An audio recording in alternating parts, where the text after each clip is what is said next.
During my father-in-law's 60th birthday celebration, my mother-in-law publicly scolded me in front of our family. She said I was unattractive and bad at preparing things. I felt embarrassed and wondered where my husband, who usually supports me, was, but he was nowhere to be seen. As soon as I arrived at my in-laws' house, feeling fine, my mother-in-law suddenly complained about her back pain and acted as if she couldn't move. She handed all the party preparations over to me, and later, she continued to criticize me in front of everyone there for the celebration. Her harsh words dampened the festive mood, turning it awkward and tense. My father-in-law finally spoke up, breaking the silence with a simple but surprising question: "Is that all you have to say?" No one could have guessed what would happen next. I'm Sarah, 35 years old, and I married my husband Michael 6 years ago. He's 3 years younger than me, and we have a 5-year-old daughter. My mother-in-law has disliked me since the beginning because I'm older than her son. Every time I visit for holidays or special occasions, she makes sarcastic remarks, especially when my husband isn't around. She said things like, "I wish I had a younger, prettier daughter-in-law, not someone with age spots like you." Hearing these things hurts, especially because she criticizes my appearance, but I try not to react, hoping to keep the peace since we only see each other a few times a year. However, my silence seems to irritate her more, and she escalates, calling me thick-skinned and unmodest for not reacting to her insults. In front of my husband, she acts completely differently, being kind and polite to me. My husband has no idea how badly she treats me, and I avoid sharing my frustrations because I'm afraid he might not understand and I'll end up blamed. Going to her house has become very difficult for me, but my father-in-law is kind and gentle. He doesn't talk much, but he senses when her words get to me. On those occasions, he quietly reassures me, saying, "Sarah, if things are hard for you, don't hesitate to let me know. I want to be here for you." I often wondered if my father-in-law noticed the way my mother-in-law harassed me. Maybe he held back from openly supporting me to avoid making things harder for me. To celebrate my kind father-in-law's 60th birthday, our family got up early and drove 3 hours to their house. I was feeling a bit under the weather with a mild fever and lingering fatigue, so my husband Michael did all the driving.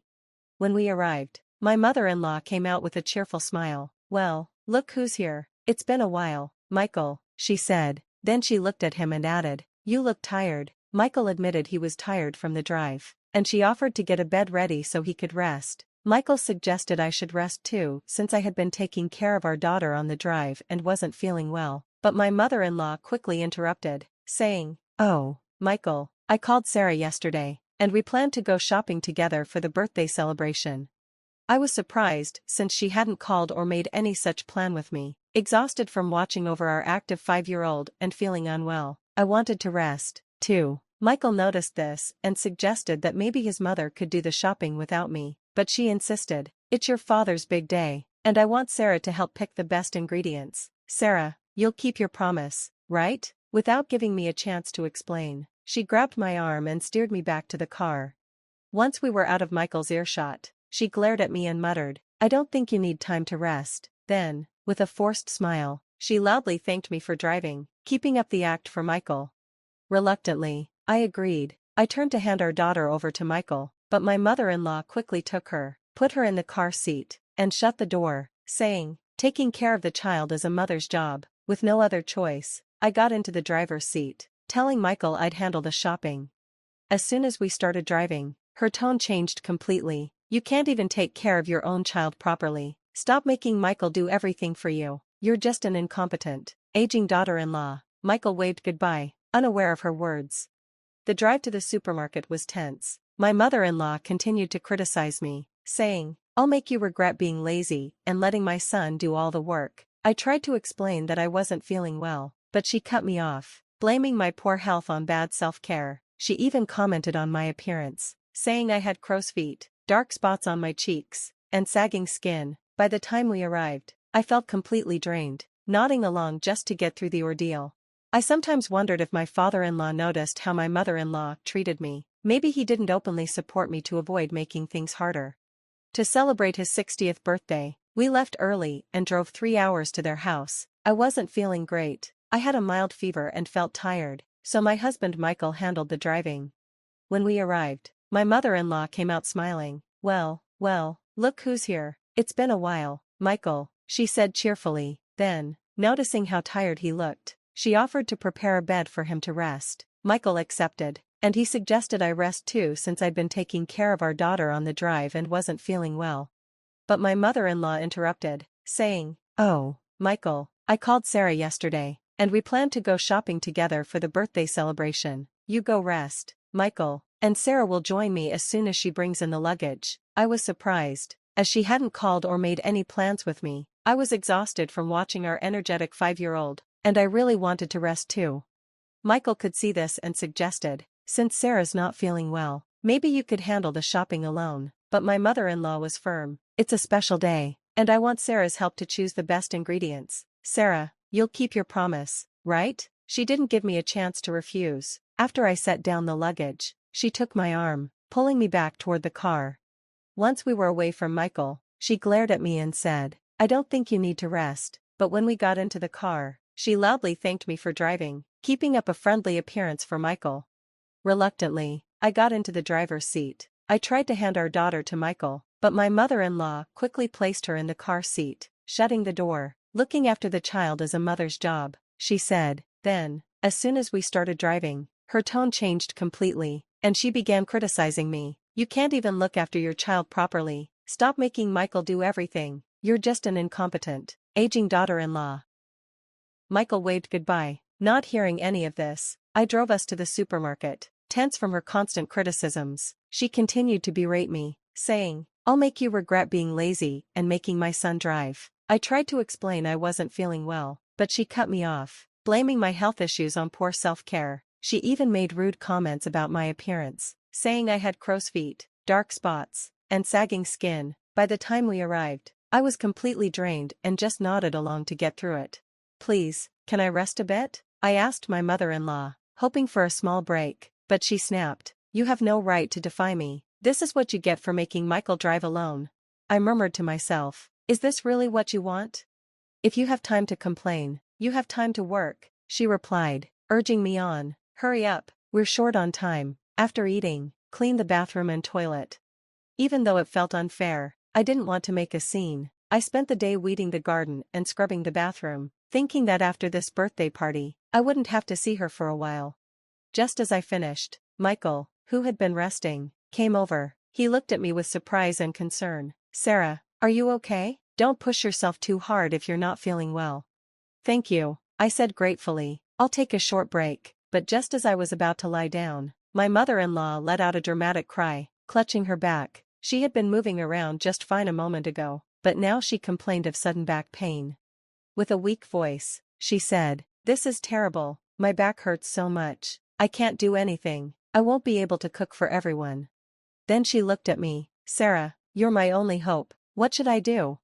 Though I was tired and feeling a bit sick, I forced myself to help. I asked Michael to look after our daughter and went into the kitchen. "Are you sure you're okay?" he asked.